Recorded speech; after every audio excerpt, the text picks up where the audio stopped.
This is Democracy Now!, democracynow.org, The Quarantine Report. I'm Amy Goodman. The FBI and New York police departments are facing new calls to finally open their records related to the assassination of Malcolm X, shot dead 56 years ago at the Audubon Ballroom in Harlem, February 21st, 1965.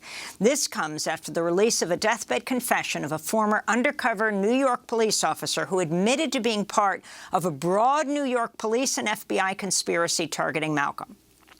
In the confession, the former officer, Raymond Wood, who died last year, admitted he entrapped two members of Malcolm's security team in another crime, a plot to blow up the Statue of Liberty, just days before the assassination. On Saturday, Ray Wood's cousin, Reggie Wood, read the letter at a news conference at the Shabazz Center in Harlem. It was my assignment to draw the two men into a felonious federal crime so that they could be arrested by the FBI and kept away from managing Malcolm X's Audubon Ballroom door security on February 21st, 1965. In his letter, Raymond Wood also revealed he was inside the Audubon Ballroom at the time of Malcolm's assassination. At least one other undercover New York police officer, Gene Roberts, was also inside after infiltrating the security team of the Organization of Afro-American Unity, the group Malcolm founded after leaving the Nation of Islam. Both officers, Wood and Roberts, were part of the Bureau of Special Services and Investigations, or BOSSI, a secretive political intelligence unit of the NYPD nicknamed the Red Squad. Following Malcolm's assassination, police arrested 3 members of the Nation of Islam for his murder, but questions about the guilt of the men have lingered for decades. In his letter, Raymond Wood openly says one of the men, Thomas Johnson, was innocent and was arrested to, quote, protect my cover and the secrets of the FBI and the NYPD, unquote. Ray Wood's letter echoes claims in recent books by Manning Marable and Les Payne that some of Malcolm's actual assassins were never charged. In a moment, we'll be joined by Raymond Wood's cousin, Reggie Wood, who released his deathbed confession. But first, I want to turn to the words of Malcolm X himself, speaking after his home in Queens was firebombed just a week before his assassination, February 14th, 1965. My house was bombed. It was bombed by the black Muslim movement upon the orders of Elijah Muhammad. Now, they had come around they had planned to do it from the front and the back so that I couldn't get out. They covered the front completely, the front door. Then they had come to the back, but instead of getting directly in the back of the house and throwing it this way, they stood at a 45-degree angle and tossed it at the window so it glanced and went onto the ground. And the fire hit the window, and it woke up my second oldest baby. But the fire burned on the outside of the house. But had that one gone through that window, it would have fallen on a 6-year-old girl, a 4-year-old girl, and a 2-year-old girl. And I'm going to tell you, if it had done it, I'd taken my rifle and gone after anybody in sight. I would not wait. And I say that because of this. The police know the criminal operation of the black Muslim movement because they have thoroughly infiltrated it. Because they have thoroughly infiltrated it. Those are the words of Malcolm X right before his assassination, right after his home was firebombed in February of 1965. Just days later, he was shot seconds after he took the stage at the Audubon Ballroom. We're joined now by Reggie Wood, the cousin of Raymond Wood, author of the new book, The Ray Wood Story, Confessions of a Black NYPD Cop in the Assassination of Malcolm X. Still with us, civil rights attorney Ben Crump, who attended that news conference with Reggie Wood at the Audubon Ballroom, now the Shabazz Center, where Malcolm X was assassinated 56 years ago. Reggie, thank you so much for joining us. You read parts of the letter this weekend. Talk about your cousin, Ray Wood, and what you understand happened, the conspiracy he alleges that he was a part of by the FBI and the New York Police Department to assassinate Malcolm X. Good morning. Thank you for having me. Ray was a complicated man. I think based on his past experiences, he lived with a lot of fear and caution on a daily basis, which he instilled in me over the past 10 years. But Ray was a person that lived as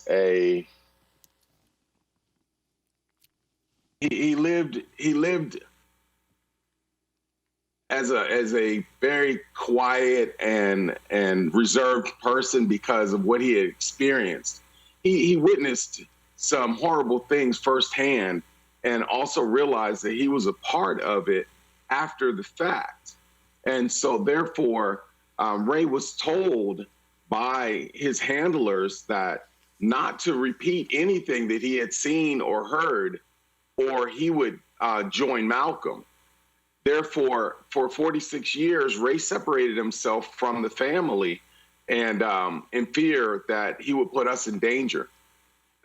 Ray lived alone many years, and he finally, in his final years, when he realized that his cancer was reoccurring, he wanted to reconnect with family because he didn't want to die alone.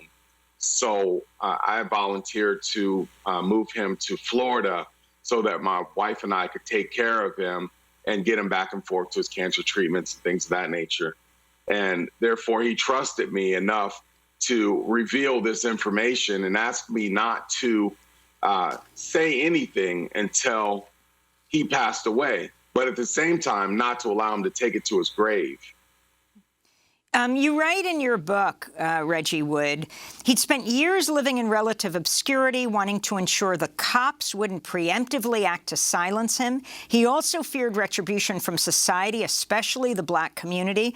Ray was ashamed of what he'd been a part of and felt he'd betrayed his own people.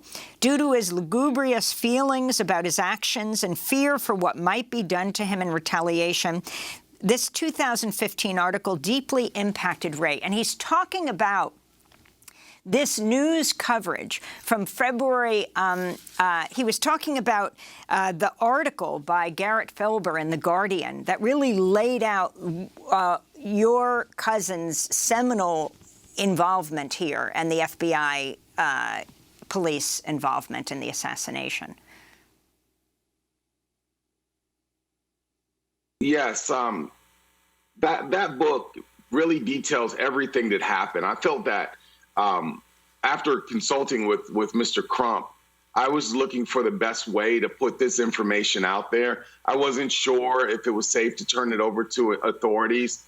Therefore, I just wrote everything that Ray told me into this memoir and made it available to the world so that everyone would see it and hear it at the same time. And I think that's the best way to do it. It's a load off of my back because I'm no longer in fear of the government trying to quiet me as well. I want to turn to news coverage from February 1965 about the police orchestrated plot to blow up the Statue of Liberty. This was just days before Malcolm X's assassination. This might be news to a lot of people, even old-time activists. In the video, Raymond Wood is seen being promoted for his role in that plot. The happy ending to the plot was written by a rookie policeman who had been on the force only 8 months when he infiltrated the extremist group. His work led police to a quiet New York residential area where the dynamite had been hidden. Another arrested was Khalil Saeed, who police say went to the Statue of Liberty to buy a model and further the plot with the fourth conspirator, Walter Bowe. A hero cop, his face hidden for future undercover work, is promoted on the spot to the rank of detective. A happy climax to a bizarre story. The arrests were carried out on February 16th, just days before Malcolm X was assassinated. And this is very significant, Reggie Wood, as you know, this so-called Statue of Liberty plot, because these men who were arrested were the security team of Malcolm X, meaning he wouldn't have them there February 21st, a few days later when he was assassinated. That's correct. That's correct. As we were doing our research, my research assistant, Lizette Salato, really helped me put the pieces together. We whiteboarded everything that Ray said and attempted to connect it to facts that the FBI had released and that historians had pulled out. And we worked closely with some historians to try to corroborate the information that was there. And once we were able to do that, we were able to present that information to Mr. Crump and show that this was a legitimate situation that needed to be brought to light. Now, in the 2015 article in The Guardian, historian Garrett Felber reveals notes written by the late Japanese-American activist Yuri Kochiyama. At a meeting held in 1965, she identified Ray Wood to be at the scene of Malcolm X's assassination. She wrote, quote, Ray Woods, she wrote with an S, Ray Woods is said to have been seen also running out of Audubon, was one of two picked up by police, was the second person running out, Yuri wrote. This appears to substantiate some of the accounts of a second man taken into police custody after the assassination. I spent many hours with Yuri Kochiyama talking to her at an assisted living facility at the end of her life in Oakland before she died. Can you talk about what happened at the assassination? Because Yuri is right here. She was very close to Malcolm X, up on the stage with him. As well at the end as after he was shot, that your cousin ran out and was taken away by police. Yes, what Ray basically explained to me was that once he saw what was going down and he realized what had actually happened after spending time with Mr.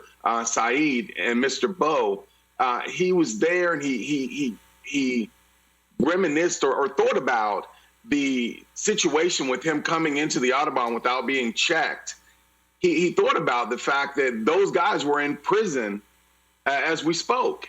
And he decided he needed to get out of there. And as he was leaving, some individuals that knew him from his other undercover work, and he had been exposed somewhat from the bombing case, saw him and they attempted to grab him.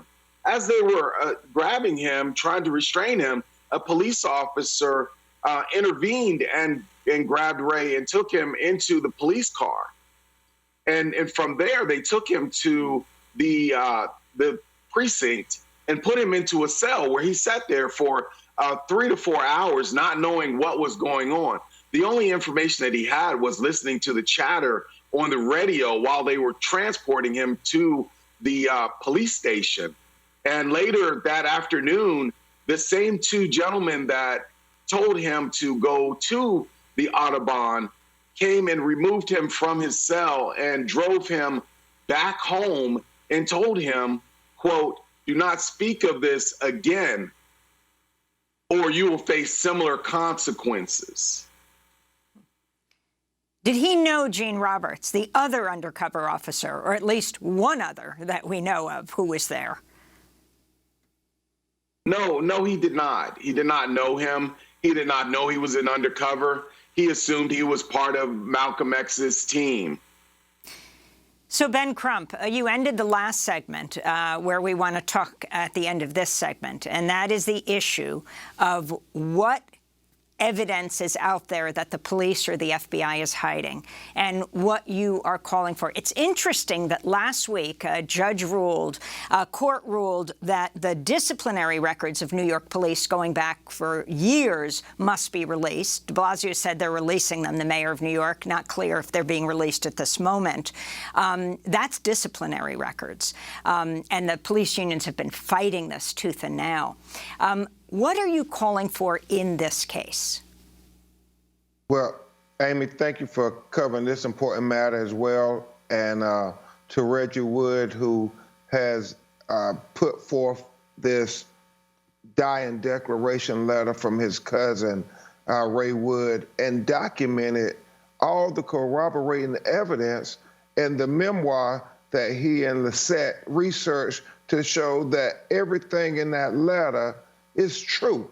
It is legitimate, and that's very important to help exonerate all those black people who were wrongfully convicted by Ray Wood's work, all those people who have been conspired against by the NYPD and the FBI, whether that be Walter Bowe, Khalid Saeed, whether it be Thomas Johnson, who was picked up, who wasn't even at the Audubon Ballroom, but to ensure that Ray's cover would not be blown, was arrested and served almost 3 decades in prison for a crime of killing Malcolm X that they all knew he did not do. And also Tupac Shakur's mother, Fannie Shakur, part of the Panther 21, who Ray Wood testified against, saying that they tried to blow up New York monuments, and therefore, quite literally, she was in prison when she had her prince, Tupac Shakur, because of NYPD and the FBI were conspiring to wrongfully convict them. And as Ray Wood said in his letter, their job was to discredit civil rights organizations and black leaders. And that's why we're calling for a Malcolm X commission to be convened by the United States Congress. So his daughters, but also the people who was affected by these felonious actions of NYPD and the FBI to target black people, can be exposed. Because, Amy, the past is prologue. As Reggie Wood and I have often taught, the same way they targeted Malcolm X for saying that black people deserve equality by any means necessary, they are targeting young Black Lives Matter activists today, labeling them as black identity extremists. And so we need to have our federal government be held to account for trying to stop black people from exercising their First Amendment rights, but more importantly, for being able to declare that Black Lives Matter over and over again.